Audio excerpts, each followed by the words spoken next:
There are many ways people try to explain Michael Jackson. Some point to the voice. Others point to the dancing. Some say it was timing, or luck, or marketing. But none of those explanations fully hold up on their own. Because plenty of artists had strong voices. Plenty could dance. Plenty had the right timing. Plenty were heavily promoted. Yet only one person reached the level Michael Jackson reached.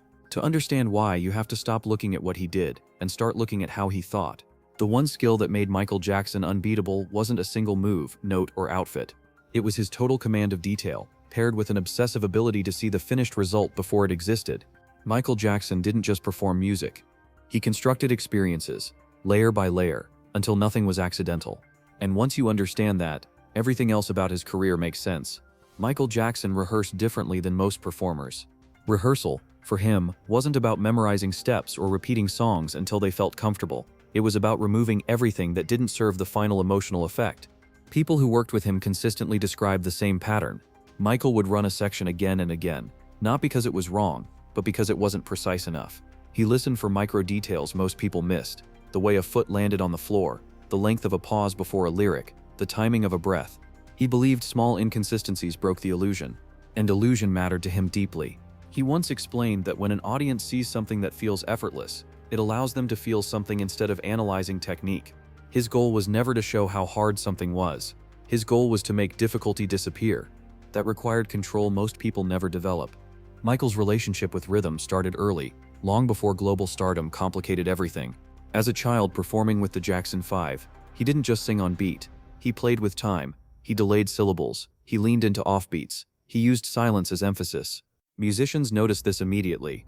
He had an internal clock that didn't drift. He could move ahead of the beat, or behind it without losing structure. That skill later became the foundation for everything. His vocal phrasing, his dancing, his ability to sync movement with sound in a way that felt organic instead of mechanical. This is why his performances never felt rushed.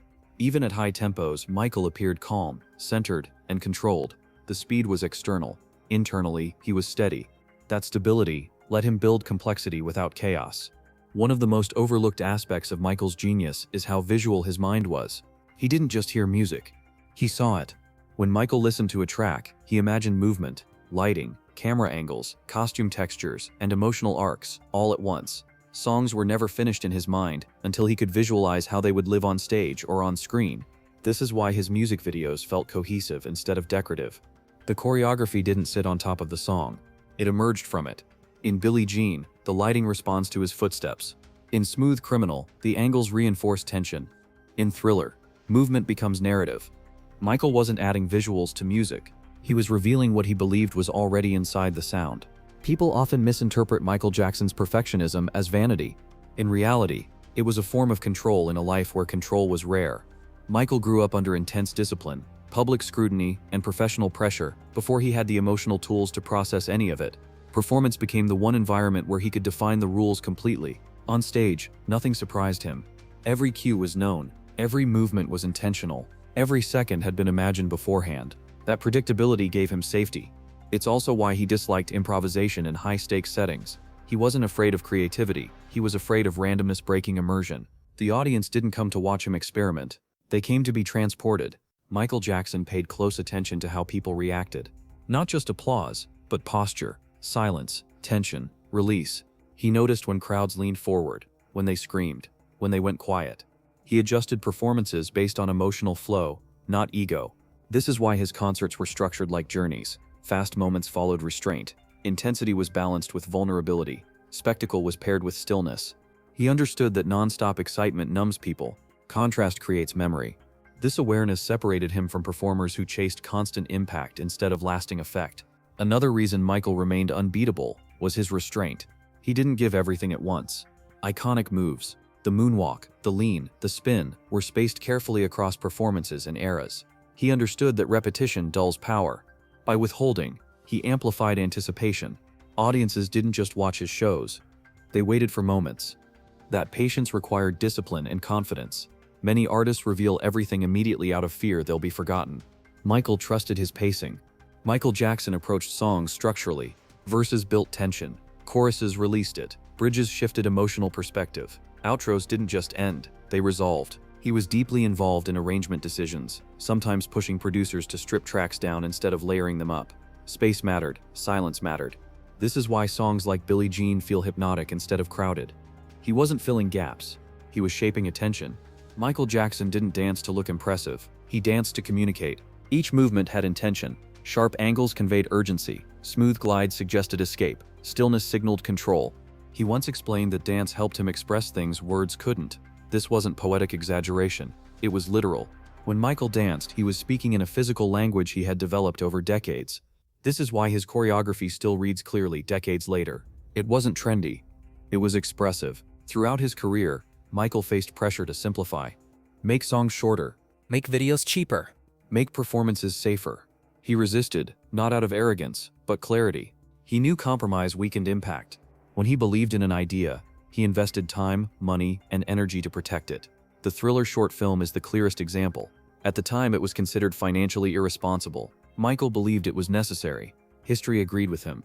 Despite the spectacle, Michael's performances worked because they felt sincere. Even when playing characters, there was emotional truth underneath. He didn't perform irony. He performed conviction. Audiences sensed that. They didn't feel manipulated. They felt included. That trust is rare, and once broken, nearly impossible to rebuild. Michael guarded it carefully.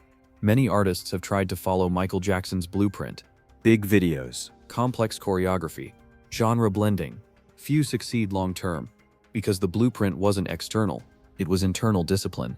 Michael Jackson combined imagination with execution, vulnerability with control, spectacle with restraint. That combination is extraordinarily rare. Talent alone isn't enough. Work ethic alone isn't enough. Vision alone isn't enough. Michael had all three, and aligned them consistently. When you strip everything back, the one skill that made Michael Jackson unbeatable was this. He could translate imagination into reality with almost no loss. Most people see something in their head and compromise when executing it. Michael refused to. If the result didn't match the vision, he kept working. That insistence is exhausting. It's isolating. It's demanding. But it's also why his work still feels complete. Michael Jackson wasn't unbeatable because he was flawless. He was unbeatable because he cared more than anyone else about the invisible parts of performance, the details most people don't consciously notice but always feel. He built trust with his audience through consistency, precision, and emotional clarity. And once that trust existed, it amplified everything he touched. That is why his performances still feel alive. That is why his influence still echoes. And that is why, decades later, no one has truly replaced him. Because the one skill that made Michael Jackson unbeatable wasn't fame, or voice, or dance. It was his relentless commitment to getting it right, even when no one else could see the difference. And audiences always did.